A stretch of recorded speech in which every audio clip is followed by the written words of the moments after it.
week for the club, getting through to the Kent Senior Cup final on Tuesday night, and then a well-fought victory against Woking today. 6 goals for the team as well. Yeah, I thought after the penalty decision, and then they missed their penalty, and I thought we fought back into the game.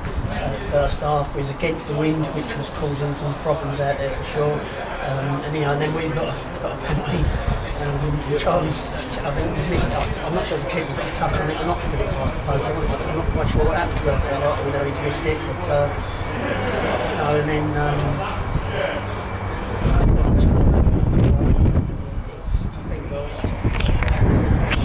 Back and spell after they've scored. I think probably a 15-minute spell. I thought some of the football we played and just absolutely before half time. I thought we thoroughly deserved the 2 goals in the unbelievable goal. It's quite a nervy end when you think poor James Rogers, just the one that's just come across. It's the chance for season really. It doesn't quite fall for him, and it blaze it over, and then one can get another penalty. Yeah. It's not that away, and it's left it a little bit nervy towards him, hasn't it? It got a little bit like that. No, listen, it was a little bit nervy in that respect, but the game should be finished. We was by far the best side in the second half, and I thought we had some just excellent, and the chances we created, we should have buried the game. In the first 20 minutes of the game, forget about them having a fella we should have buried our chances in the first 20 minutes. Wasn't to be, but I can't fault the effort. I thought the players were absolutely, I thought they were superb. Jack Pallen, we discussed him last week after his goals at Albans, then 2 games later he's had himself his first goal at Princess Park in his first team. And he's almost clicked with Sheringham straight away, isn't he? Yeah. We took a little gamble. We've had a few people carrying knocks, and as you know, we took a gamble on Burns and took a gamble on Noble, and look how we're open from today. Jack's come in. I'm hoping, I said to you before, he's a young lad. He's sort of got his chance. People, if you like, being out on loan pulled him in. Done well Tuesday night at Ramsgate. Works really hard, and he's not the finished product. It's not just start saying, right, that's it, he's going to be a blue square South player right now, we've got to do this, we've got to do that. Give him an opportunity. He's eased him. He's done very, very well today, and I'm delighted that he scored. Obviously there with the top 10 position in the blue square bet, and Kent Cup final. The first one in 15 years. Do you remember the last final you was in?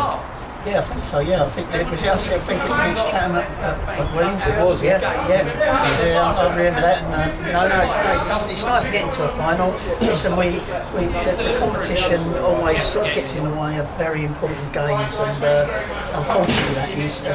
We try to give players 90 minutes who haven't played in certain games before. We've done that all through the competition, but having said that, at the third we said, look, we're in it now, let's try and get to the final. We've done that on Tuesday night, and again, I thought it was really easy.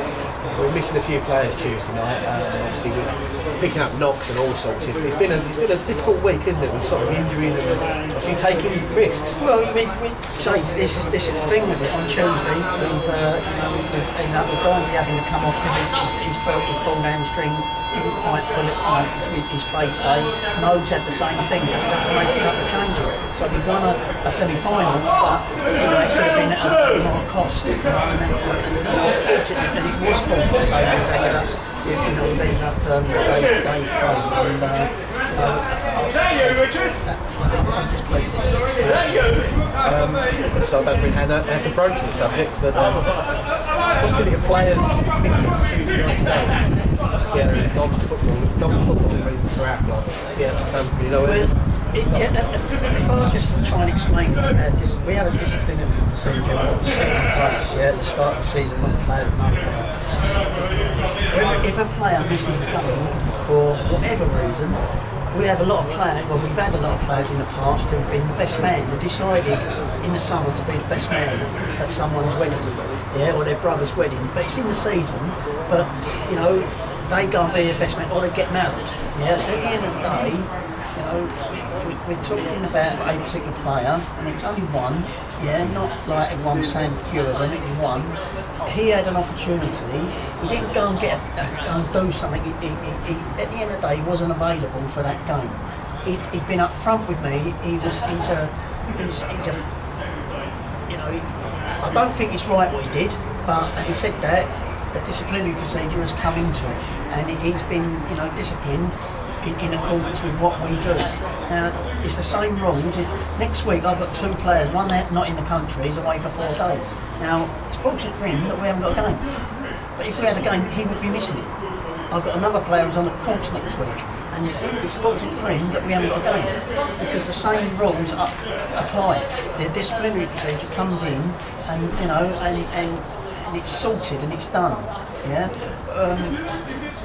The opportunity wasn't that a player was invited to go and spend time with people out in Spain, like as in players.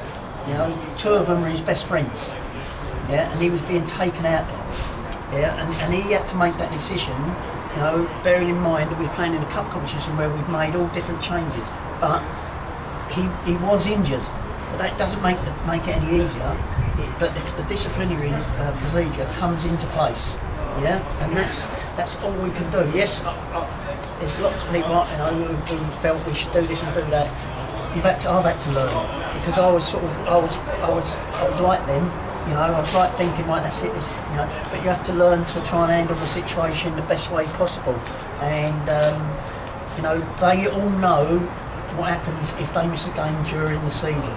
If that, for whatever reason. Other than if their wife's had a baby, I do let them off. That's very generous of you. But let's finish this on a positive note, though. Yeah. Obviously, this season, people didn't know really what to expect from the league. There was a lot of high expectation in certain camps, low expectation in others. Finishing in the league was an achievement for some. We've had 2 good cup runs, and we're now sitting in 10th position in the league, I believe. Yeah. And in a cup final. What more could you really have expected from this league this year, and the way that it's panned out as it's gone on? Perfectly honest, Gal, at the start of the season, I wanted to be up there, and I'm a little bit disappointed that we wasn't challenging for the playoffs. If that's an honest opinion, me being the manager. Having said that, if you take into consideration the cup games, which I wouldn't take away for anything, I thought the trophy and the FA Cup was brilliant for us. We ended up having too many replays in them 2 competitions. We're up to 57 games this season we're going to be playing. When we look back, that's what got in the way. A lot of people forgot about the weather. When we started to get onto a run, we all of a sudden the weather kicked in and the game was called off. I never actually got, it's difficult. And then if you look back, 12 games we've drawn.